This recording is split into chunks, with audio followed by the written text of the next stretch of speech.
Hello, everybody. Welcome to this week's Connecting Conversation. Joining us today is my friend and State Representative Mike Kuchmarek. He is in charge of the Fitchburg District, which he'll talk a little bit more about.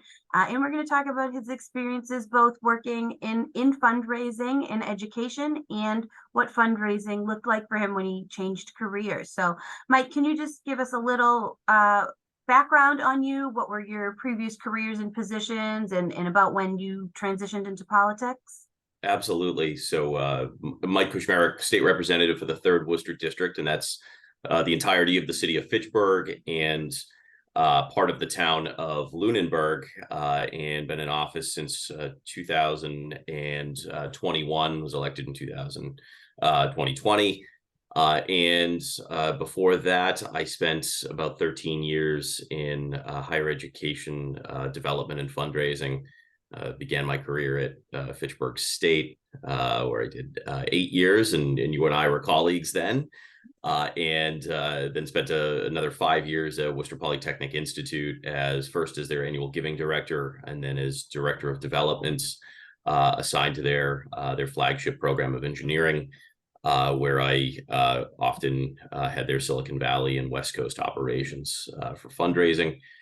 And my very last stop before I transitioned full-time into fundraising was as development director and director of major gifts for Northeastern University's College of Professional Studies.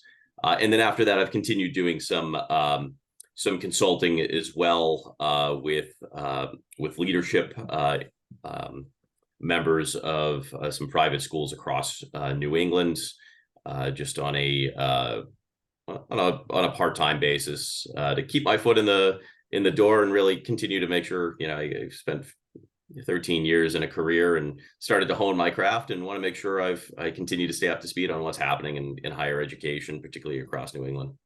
Awesome, thank you. So because you experienced fundraising in a few different ways, can you talk about your experience fundraising for a political campaign, specifically for an individual person, as opposed to the difference for a nonprofit organization or a cause? Yeah, it really is completely different. I think on the political side, so many said, "Oh, it must be so easy to fundraise with that background." And knowing how to fundraise. And I'm like, well, two very different skill sets and comfort level, quite frankly. And I think the comfort level is the most important piece. When you're working for a nonprofit, your entire dedication is to the mission of the institution, right? The longevity, the people or the clients that you serve, and really making sure that the institution you're working for can continue to not only function, but expand its scope. Your belief and your ask from individuals or organizations is always about, again, that organization and the people you serve. On the political side, you're very much asking folks to believe in you, to make an investment in you with hopes that, one, you win your race, and two, that you deliver on what you said you would deliver. And often as a political candidate, particularly a first-time political candidate, unlike an organization where you're saying, believe in us, trust in what we said we were going to do, you don't necessarily have a track record or any experience doing that. And so you're really asking people in some ways early on in your political career to take a leap of faith with you and to really invest in you, the individual. And then later over time, you're trying to say, here's my experience and here's what I can do to deliver for the people I represent, who are often folks you're asking for money from. And so certainly, for me, it was uncomfortable those first couple of years after having spent an entire career always asking for something larger and much bigger than myself, now asking for, no, please direct your funds to me so that I can go out and run for office and really deliver on what I believe I can what I can do to help our community. Yeah, I think that's a common thread that we're hearing in most of these interviews is it is easier to ask for, animal welfare, human rights, causes that everybody is super familiar with. But even then, it is just hard to ask people directly for money. So I would imagine the transition to saying give your money specifically to me is just an entire another level of fear and anxiety that you have to get over. That's exactly it. And also, the method and the approach is also very different. Yeah. From an organizational perspective, you work, uh, usually it's about an 18-month giving cycle. Sometimes it's 36, depending on the organization, where you're really working to identify and cultivate a relationship, begin that process of solicitation, where, that could take anywhere from 12 to 24 months of really cultivating that relationship to the point where you make the solicitation and then you're stewarding a gift. And while some of those elements are true, you're talking on a cycle and a time frame that's condensed from 18 to 36 months down to 3 to 6 weeks, Yeah. where you're really picking up the phone and saying, I need your support and I need it now, particularly for a first-time candidate.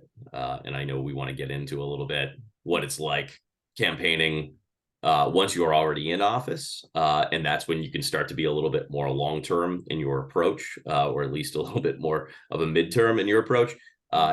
Certainly, though, when you're in the middle of a campaign, you're very much in this thought process and mindset of you're dialing for dollars.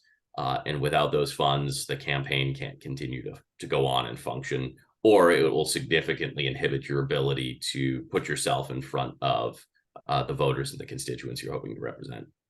So actually, before we get into how you ran fundraisers, can we for a second step back and tell folks what does their money go to when they donate to a political person? What are you using the money for in the first place, and why do you need it?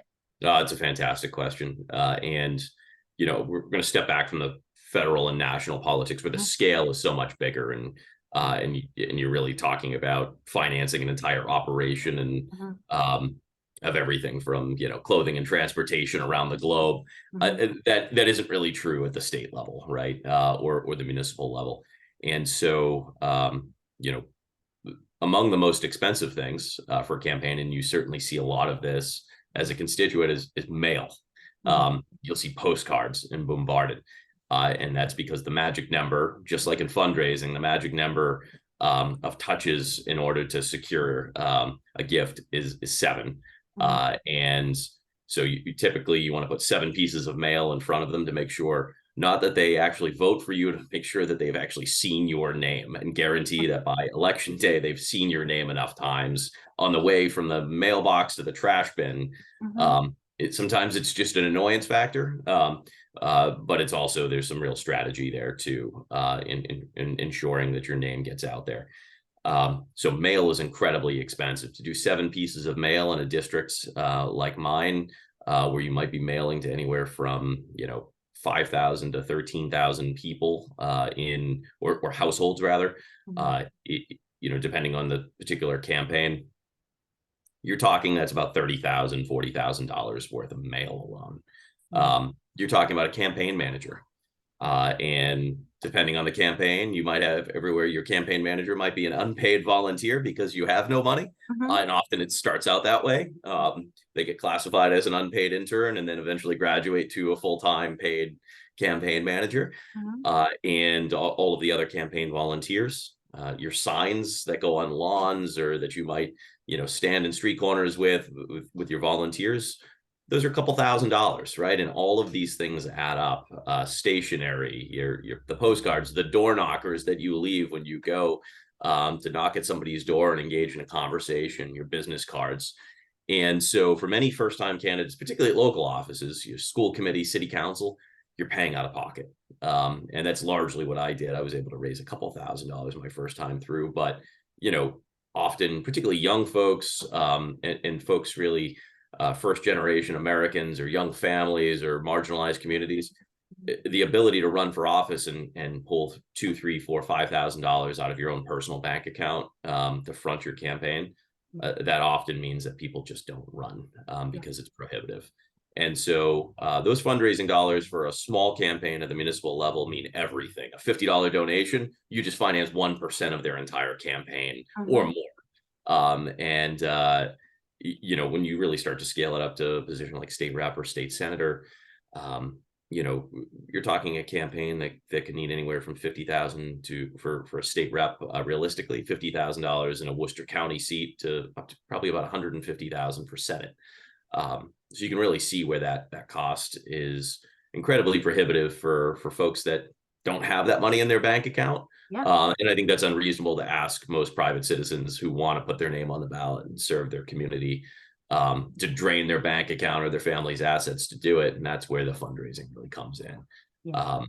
And so the bulk of it is, your campaign ads, your print media, and your staff support and occasionally logistical support. Once you get beyond there and you're in office, then it really starts.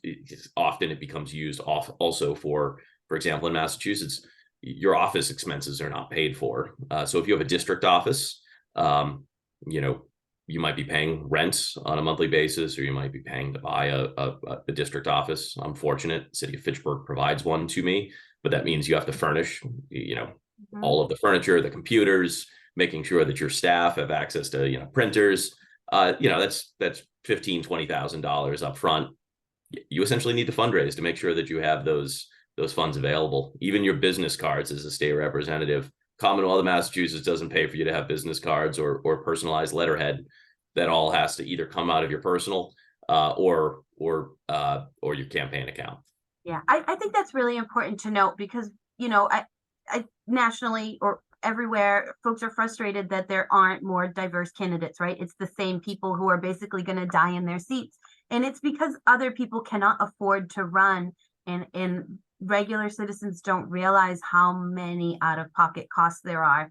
And then the other kind of highlight to that I just want to make sure we impress is that importance of press media. You cannot run for office solely on social media in a smaller election. One, there's 900 social medias now, and you have no idea which one your audience is on today, never mind which one they'll be on next month. Absolutely. And you have to pay just as much for them to actually see it anyway. So you might as well send it in the mail. And so you're absolutely right. And social media hits a portion of your voter base. Yeah. But keep in mind, in a municipal election, you're looking at anywhere from 10 to 20% of your registered voters in a municipality actually participating, unless you're in a major city like Boston, Mhm. or maybe a highly affluent community that votes in a higher level. But you're usually talking 10 to 20% for a municipal, 20 to 30% in a state election. And then it's not until you're federal where you really start to get above 40%, depending on the community that you're in terms of participation in an election. And so to make sure that you're getting out to the different constituencies, typically your voting population, those who actually show up and are consistent, reliable voters, are often folks who are either well established in their career or seniors in your community. Social media isn't always going to be the best way to reach them. And so while it's a wonderful tool in getting your message out and creating maybe an echo chamber that you might need in order to start establishing your brand, at the same time, in order to ensure that you're getting out to everybody in the important cross sections in your community, across multiple languages and different aspects, you need a physical presence, in person, knocking at doors, going to events. You need to blast out by mail, and then certainly internet, but for some it's TV as well, and newspaper ads. You really need to make sure that you're trying to be or trying to exploit as many of the different communication channels as possible. Otherwise, you're leaving voters untouched and really unaware of your campaign. Yeah, thank you for that. Okay, so now that we know where the funds go to, let's go back to talk a little bit about types of fundraisers you did for your first campaign when folks might not have known you, and then how it differed in your second, and kind of sprinkled in there maybe how often you campaigned for the first campaign, versus the second term, what that timeline difference was as well. And we were talking first versus second campaign. We want to fast forward maybe over the city council ones and go into the let's talk about state rep.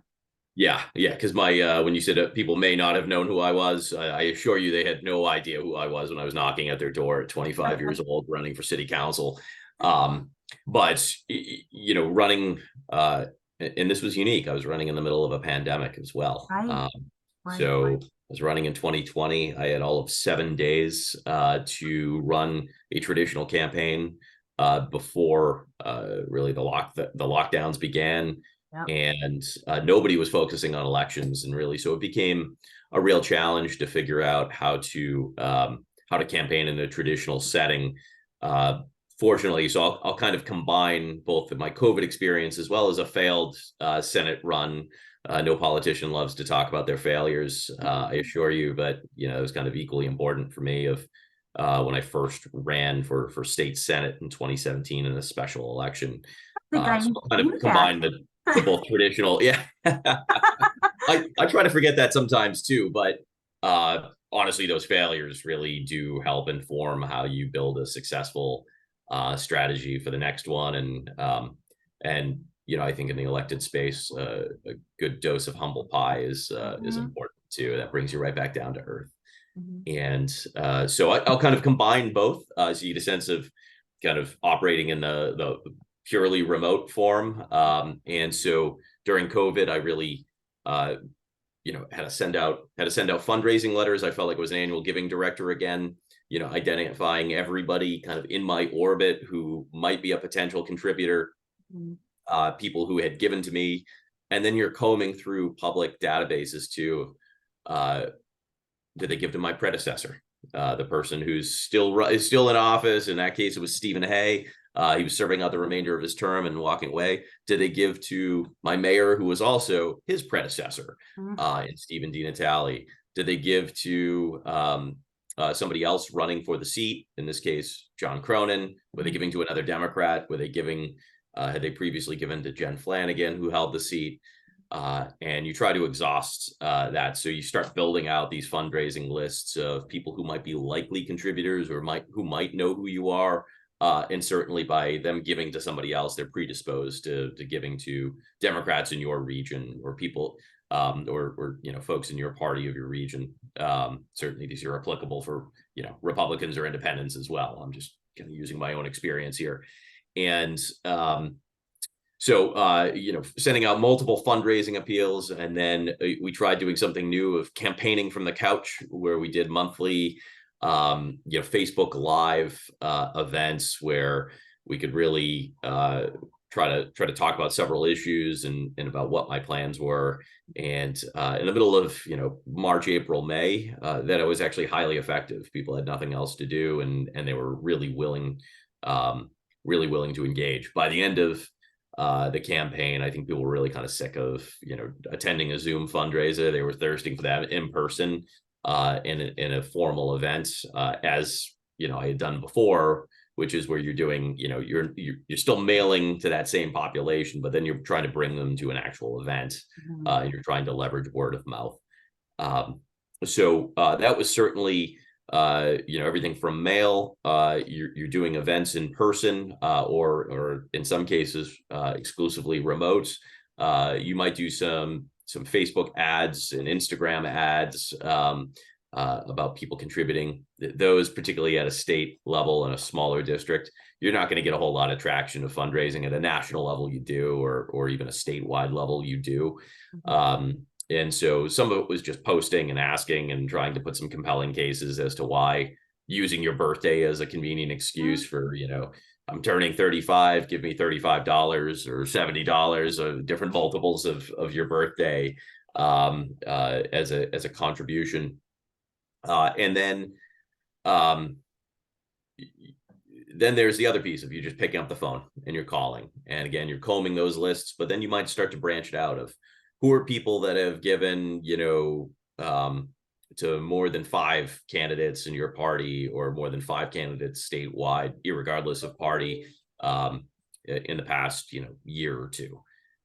Who are folks that have given to Joe Biden, who are in my, in my area, who are folks that gave to Barack Obama before, and you start combing through lists of who are people, who is anybody who might even have the most remote chance of being interested in my campaign. Who And is breathing in Fitchburg? that's exactly it. And so that's from your constituent base, right? Or your hopeful constituent base. But then you also have to branch out too of, all right, who are the causes I really care about? And so the other piece is, labor groups and organizations.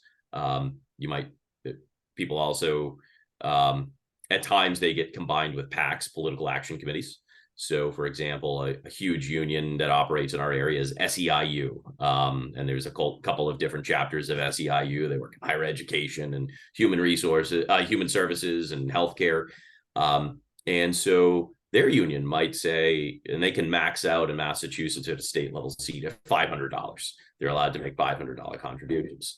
And as a candidate in the House of Representatives, your cap is 7,500 from any PAC, whether it's from a labor union or from a particular industry that might have a PAC, like a rental car industry or a hotel industry or something like that might. Those are hard as first time going after industry specific PACs. Typically, in my experience, I didn't spend any time engaging those. But what I did was, realizing I grew up in a union, a labor friendly household. My father was a union carpenter. I grew up with a, picket sign in my hands. And I would often, so I approached, the carpenters union, the New England carpenters union, the laborers union, who my father-in-law is in, approaching the human services industry, and realizing that those all have intersections either with my own personal relationships, but also with the types of policy that I really hope to engage in. Is all right, we're looking to have a national infrastructure. Well, that's going to be a lot of labor, and that's going to mean we need hundreds of thousands of skilled laborers and electricians and plumbers and pipe fitters and roofers, and realizing that, okay, my vision aligns with their hope, and you're trying to make a compelling pitch.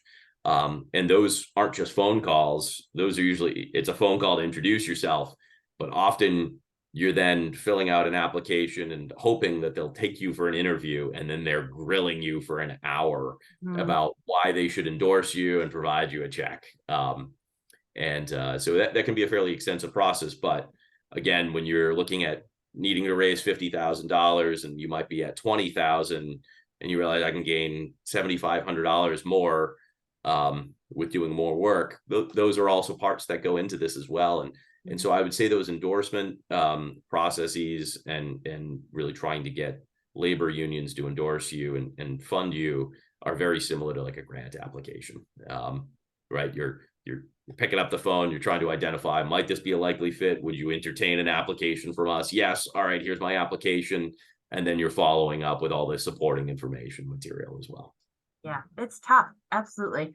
Okay, so in just the next couple of minutes, because we're about up on the 30-minute mark, I want to transition a little bit to talk about how you support and endorse grants and funding requests in your current position, because I know I work a lot with my state rep and senator to get letters of support, and they forward me grants they think. So how do you find these, and then how do you decide what organizations within your coverage area to support and speak up about once you're in office?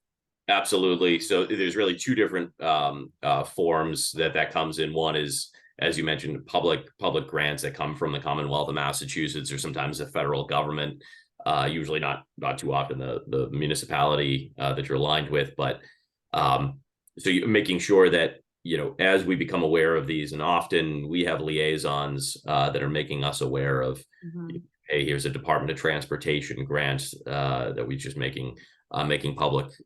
Here's one for the arts or for veterans. So often we're part of listservs, and we'll get hundreds of emails a day from these different listservs. Some are just with press releases and information. Others are, hey, here's a grant and funding opportunity. And so we really try to pause every time one of those comes through and think, who are the organizations that we need to make aware they're funding? If nothing else, we want to at least get them the information. But the other part is too, as you start to build relationships in your community and you realize who your trusted partners are, those who have stepped up. And so when I need help with veterans, I'm often approaching you, and you're talking to me about, oh, here's what we do.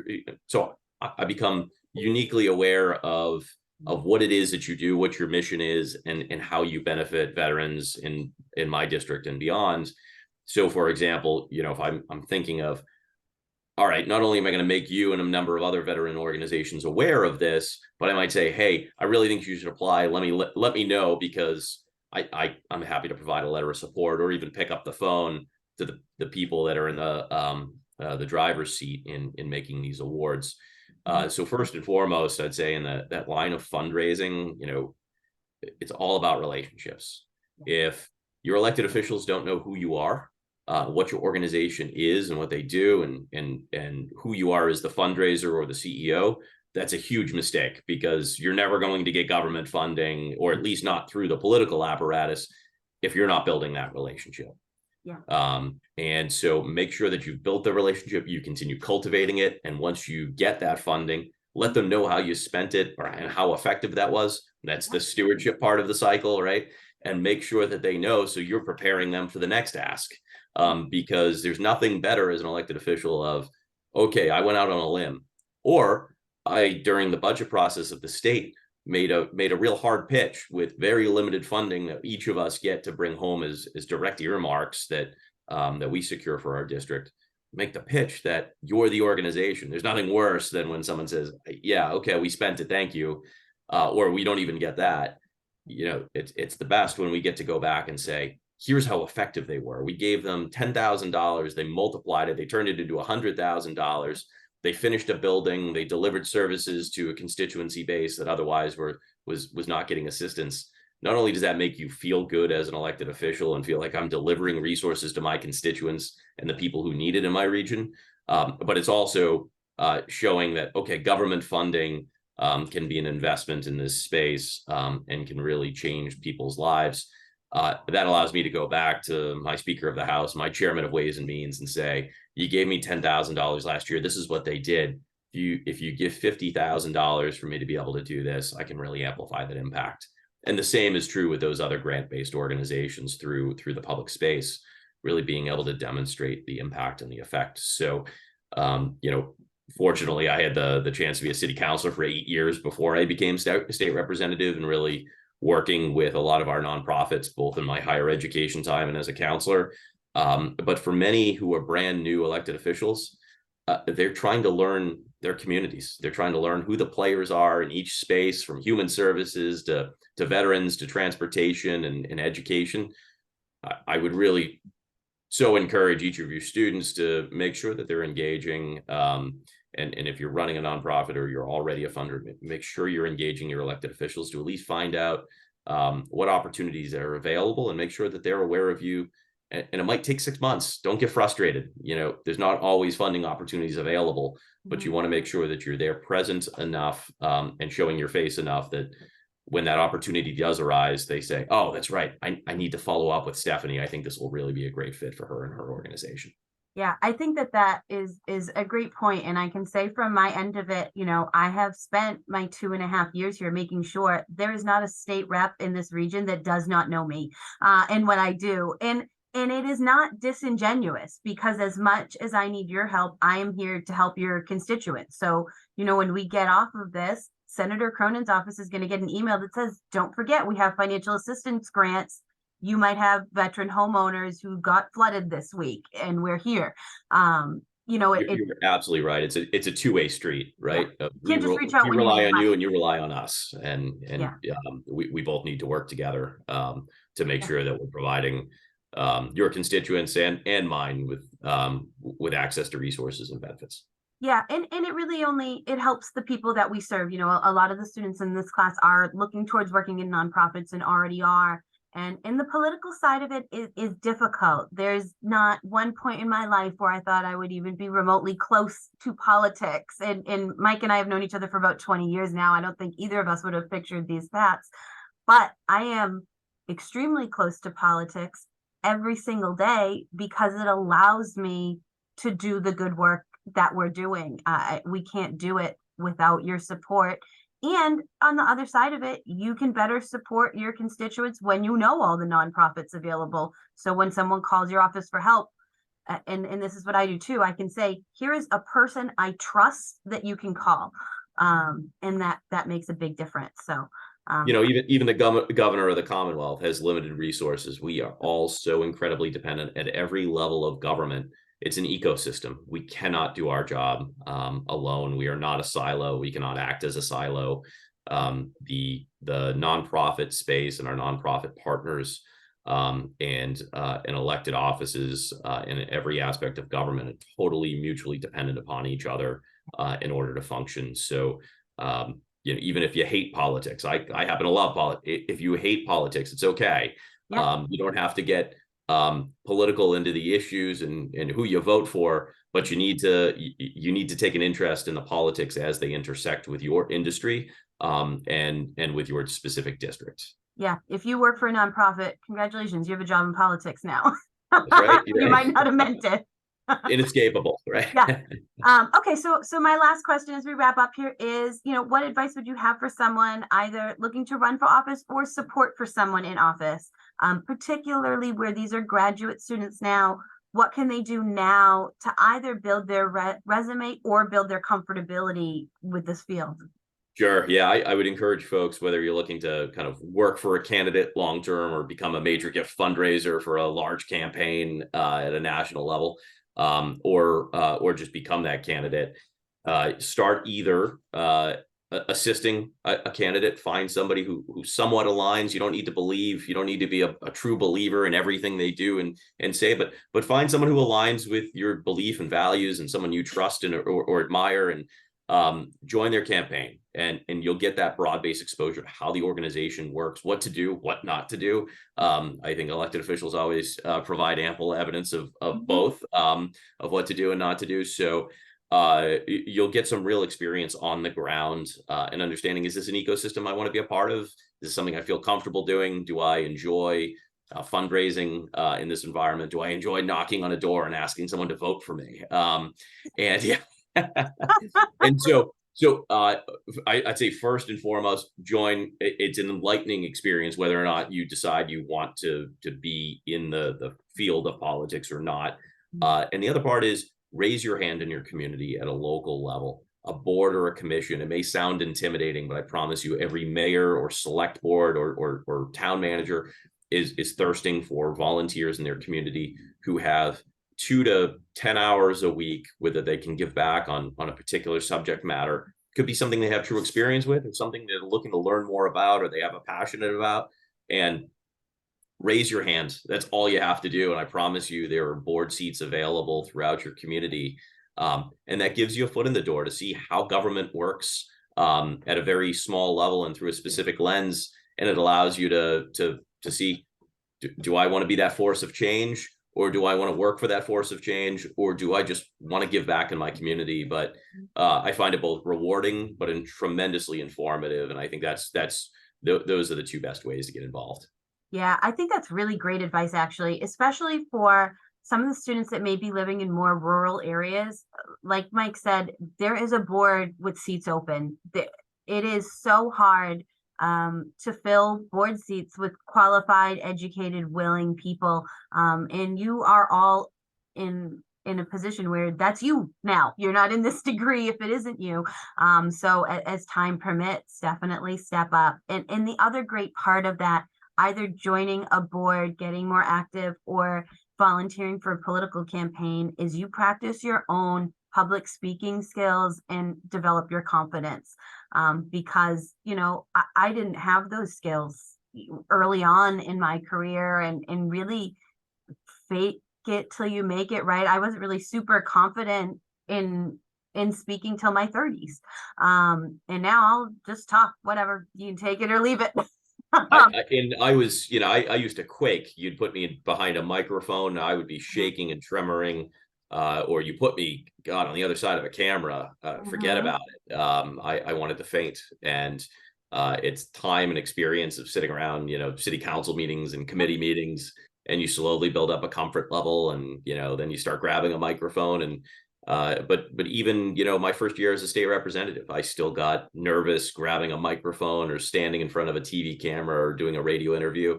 And now I have my own show on local access. I do news interviews all the time, or speak in front of crowds of thousands of people. I promise you there are so few people that just naturally have that gift and, crawl out of the womb with the ability to do that. Most of those are acquired skills, and you're absolutely right. Entering into the public sphere, even if only dipping your toe, gives you that opportunity to really hone in on those skills. Yeah, absolutely. Well, thank you so much for your time, Mike. I'm sure everybody here appreciates it. I assume you have a campaign page that I can drop in the discussion board forum with this. Absolutely. So I'll do that. If anybody's got questions or is looking for ways to engage or volunteer, there'll be info for Rep. Kushmarek down in there. And we'll see you in the discussion board. Thanks, Mike. Absolutely. Anytime.